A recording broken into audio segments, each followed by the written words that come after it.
¿Ponerle un sticker o algo?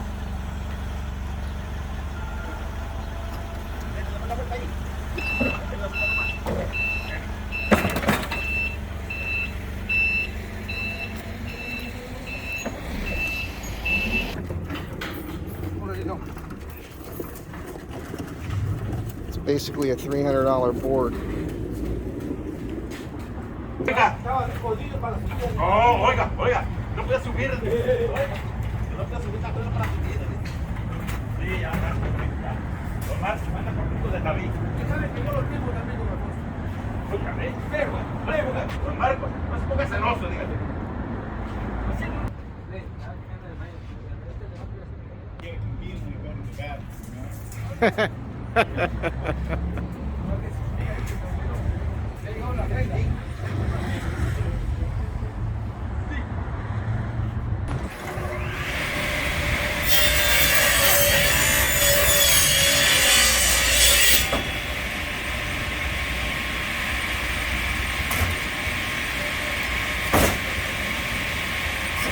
I can't wait to cut this myself.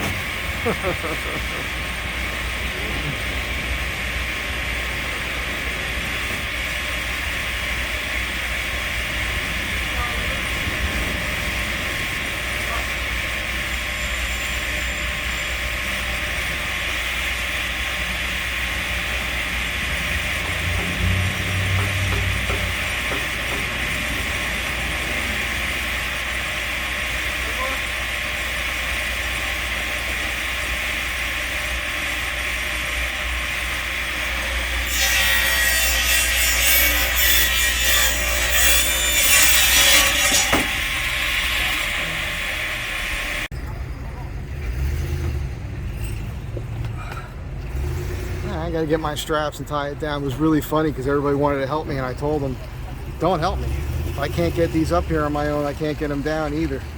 But I'll tell you, this beam is gonna be, once I make it, it's gonna be hard to muscle up there. I'm gonna have to come up with some sort of system to get it up there and get it secure when I place it.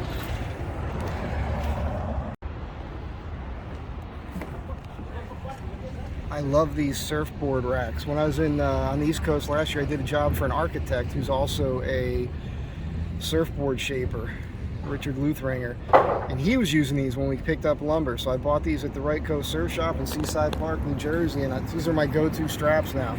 Freaking awesome.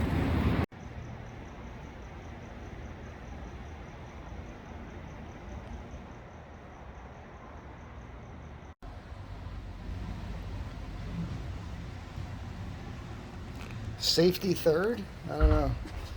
Cut up the old decking to support that ladder. Removing this plate. Want to remove the bolts first, but a few of them are spinning, 4 of them. So I got to grab the outside heads with a pair of pliers and then reach across.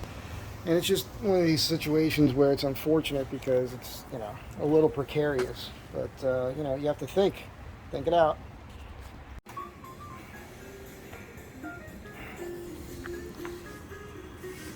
This last nut on this last carriage bolt had to be the bitch of the bunch. Yeah, while I'm up here on these blocks supporting this ladder, and you gotta do what you gotta do, but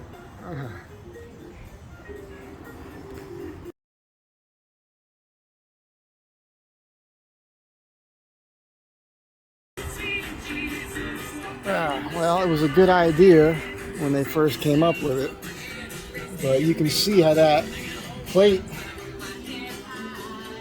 is right here. What that really did is to trap all the moisture in here. If you were going to do something like that again, you would put a plate on either side, but not under the bottom. That would be my way to do it if I had to. Also, I'd do an angle or a joint, kind of like what I did here. But yeah, and this is in pretty, I'm punching right through that right now, so that all went in my eyes too.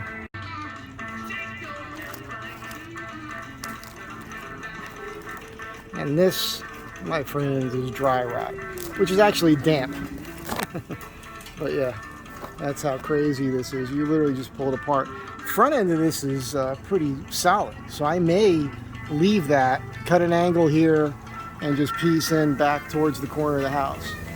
Slightly nervous about getting into that corner because we don't know how far that rock goes in, and I can't really get into the whole house. That would get a little bit too nuts.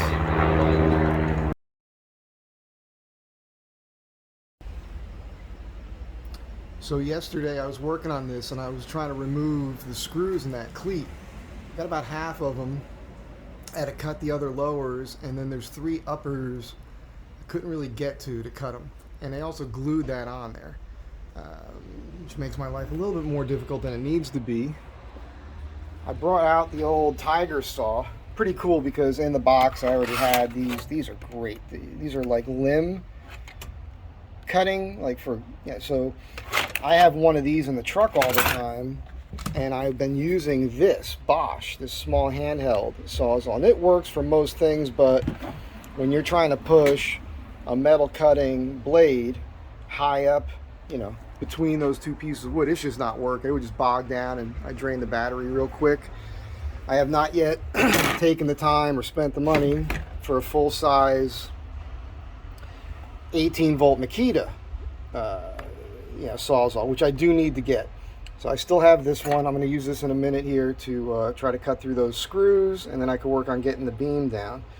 So I'm, I still have these tools. I'm not getting rid of them until I get all the Makita stuff, and stuff like this I may hold on to for a while. This is a great saw. This is one of the first ones that I found that had the quick release on it. The Milwaukee at the time that I would have typically gone for, because that's one of the better ones on the market, at least when I was buying these things back in the late 80s, early 90s, did not yet have that. So that's the reason I went with the Porter cable.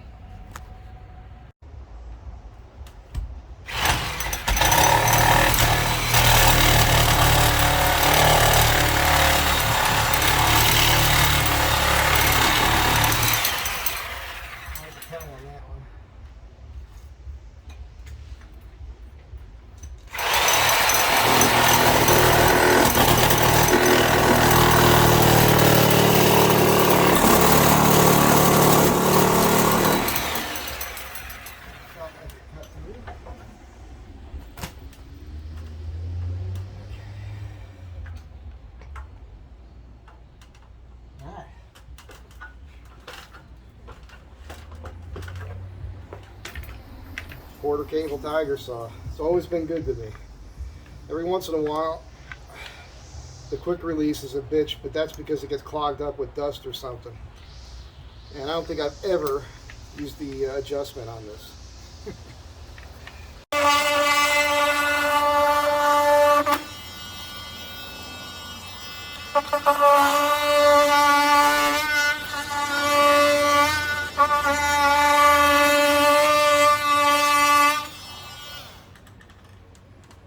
Feels like they got glue in there, like construction adhesive or something. You can see where the blade goes right through easy, and then when it bogs down like that, like I haven't hit any nails or anything. It's just the adhesive they must have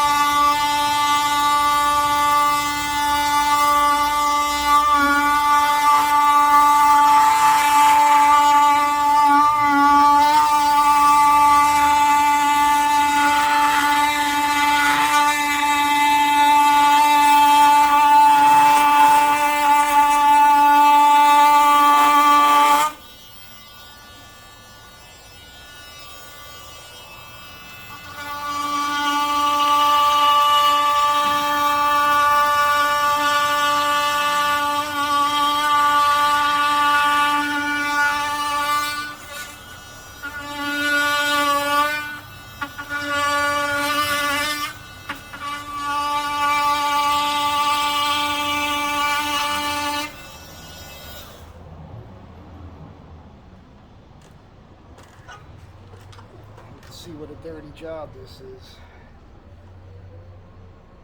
I gotta spin the ladder around.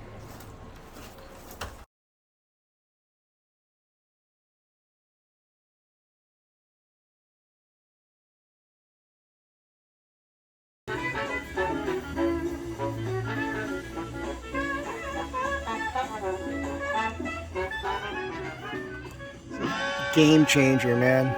Game changer. I'm going to be able to create joinery up here with this tool. I mean, this is amazing. I'm just amazed and super stoked. And that 7 1/4 helped a lot too. Amazing. Total game changer. Alright, we just got super lucky. So this beam only goes into here. It actually butts up against this plate. You can see these are the 2x4s for the corner for your typical framing. Below it, it feels solid to me, not rotted. That's pretty good. And so it looks like it was just notched up above that. So things may have just gotten slightly simplified. That nail in there that's going down, that toenail actually is what split this. So that's interesting. Got this hunk of beam out. Pretty stoked. So yeah, I can just duplicate that notch and put a new piece up in here. I had to cut some nails free. It was interesting. Not as many nails as you would think were actually holding in place, but there was enough there to make it way more complicated. Good news is all this stuff in here looks pretty good. It doesn't look all that bad to me.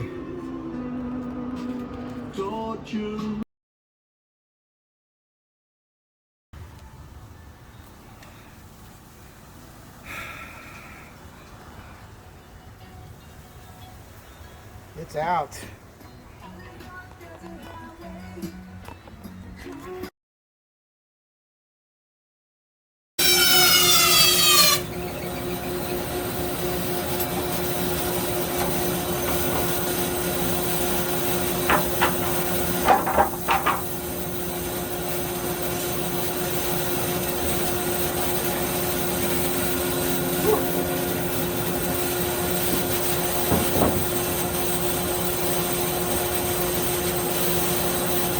So I have to rip both of these down for height. It's going to be a 2-piece build here.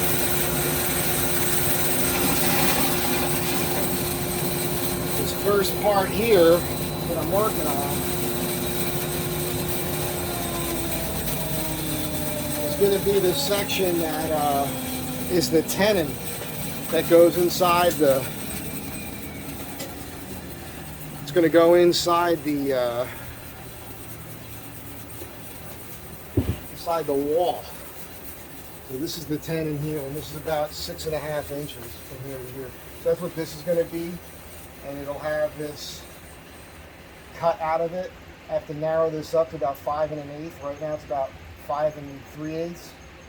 When I do that, still have to run things on the joiner and planer. And these big timbers, it's very difficult. And you just have to be careful, you know. It's actually not such a bad cut. So this one is going to get cut. So this is 6.5. So 1, 2, 3, 4, 5. Yeah, so it'll end up being a little less than 5 inches. I've got a line here. So this leftover piece here, which is 2 inches thick, is 5.5, almost 5.5 inches wide. There's a 2x at the end of the deck boards that was rotted out, and I'm hoping I can net that out of this piece here that comes off. Anyhow, you just saw what I did. It's not easy. This is going to take all day, most of the day, just to get these to the point where I can basically fit them. On the other end, there's going to be a 45, which these guys did not nail. This 45 was not correct, but they did paint, or they primed the inside here on the end grain, which helped this last for a while. This is out of 45, so on the inside they had a lot of filler in here. I'm not going to do that. I'm going to try to get this to be a perfect 45-degree angle, because the other one is the one that's up there already. There was a little termite damage in this, not enough to like warrant what I'm doing. I'm doing what I'm doing because of the dry rot that you saw, but there's a little old termite damage in here. Nothing new. There's no new, live termites in there running around. You'll see them. You can eat them, by the way. Delicious. Carpenter ants too, if they're white. Anyhow, So yeah, so the other ends have to have this, and all this has to work so that I'm going to fit the bottom piece, and then I'm going to put the top piece, slide that in, and when they're stacked upon one another, that seam has to be good enough to where you don't know I seamed it. My plan right now is to, when I make these parts and get them right, is to prime everything. The end grain, the end of the 45 like you just saw there, everything. And then when I stack them, I'm going to use some construction adhesive between them. And I don't think I need to, but I might get crazy and get maybe 2 or 3 super long lag bolts and drill up through this, kind of like an 8-inch lag bolt or something, and put them in there to hold these two together. It's unneeded, but I may. I don't know. So I think the construction. This is the small one.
There's 5 or 6 passes like that. Alright, I already milled this one over here, which is pretty big, but this one's bigger. I don't know, it probably weighs about 85, 90 pounds. 8 feet long. We'll see.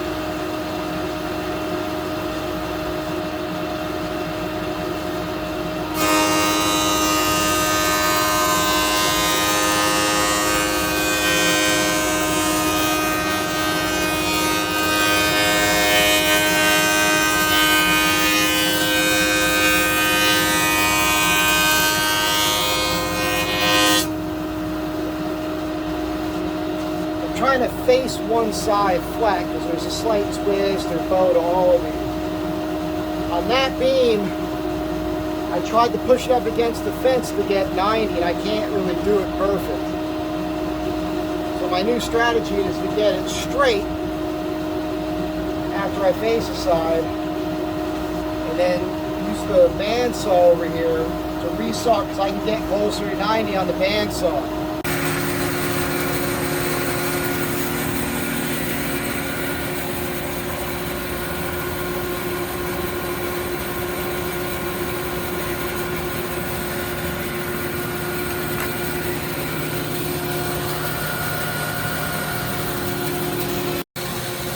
Kind of time to invest in a new resaw blade. I just don't have the money for that right now.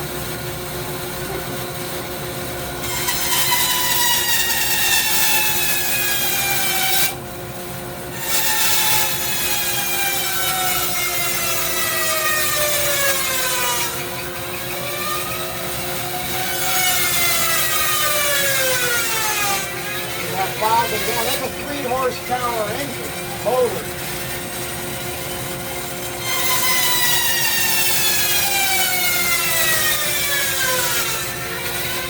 Of course, I had to make sure the cable was set perfect to the blade and everything.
on.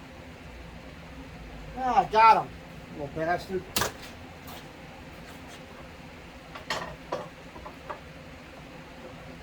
Unfortunately, there's like 20 of them in here.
We never had a mosquito issue until about 3 or 4 years ago. And it was in the news. They call them Africanized mosquitoes. And they're black with gray stripes, and they're really squirrely. It's hard to get them.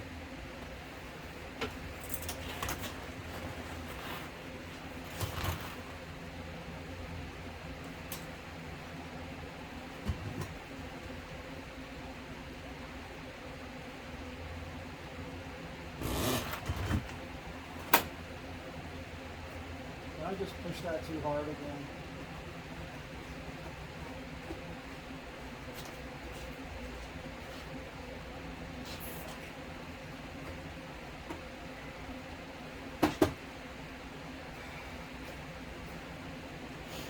And that's how you set that up.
That's snipe. So be very careful, especially with big beams like this.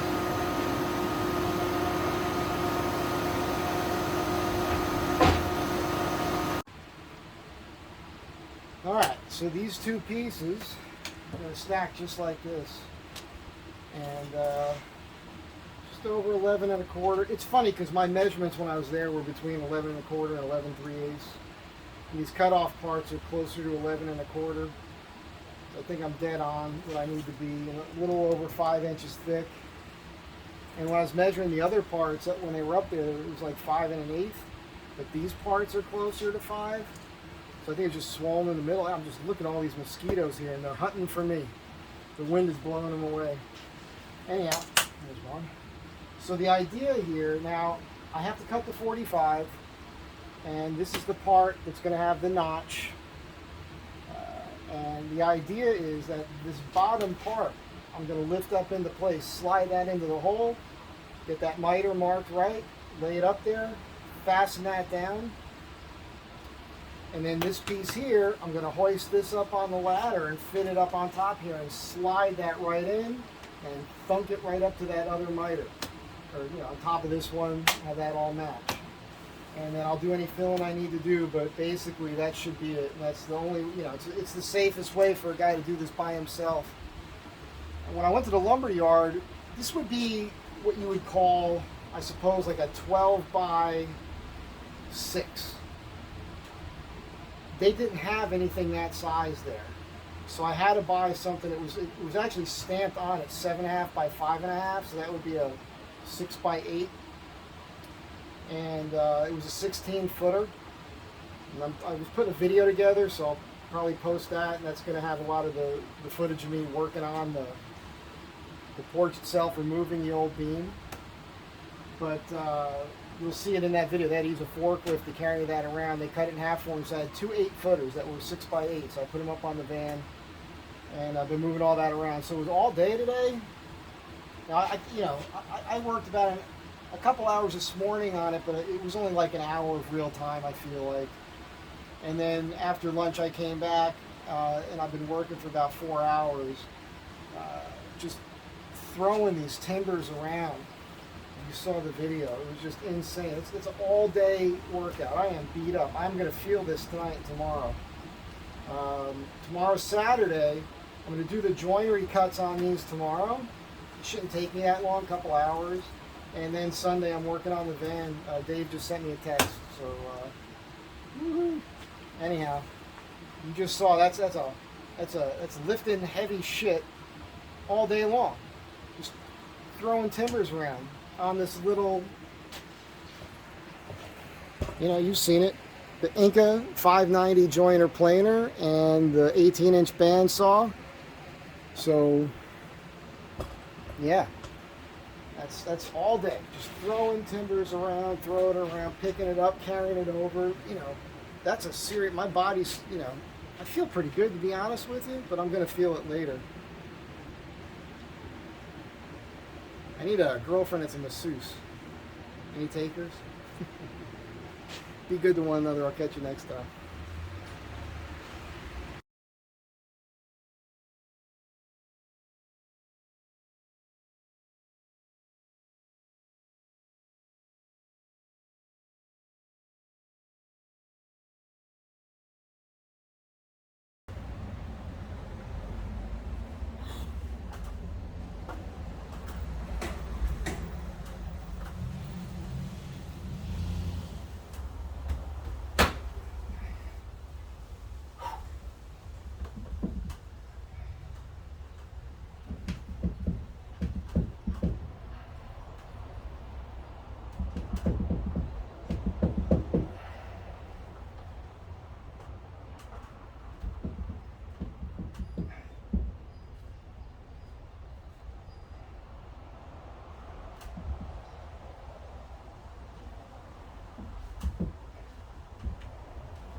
Had to fit this beam a few times now.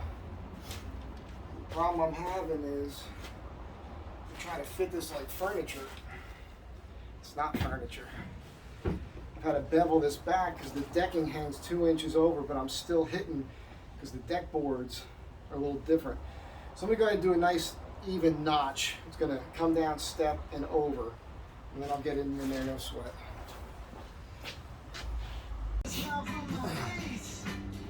Digging this saw, but the way I'm using it way more technically than how others use it. And I don't know if those batteries really last as long as I was hoping they would. You'll see a gap up here. You'll see that beam and a gap. There's a 2x6 there. This is going to sit on top of the beam, butt up to the 2x6. It should fit now. And then I want to remove that 2x6 nailer. And this thing is not light.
Something over here. It's keeping it from going all the way in.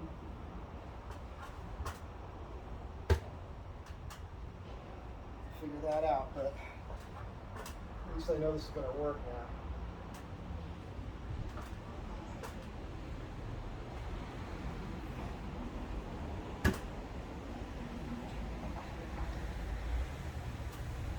Alright, I can mess with that a little bit more, but any adjusting on it now, I can take care of easy.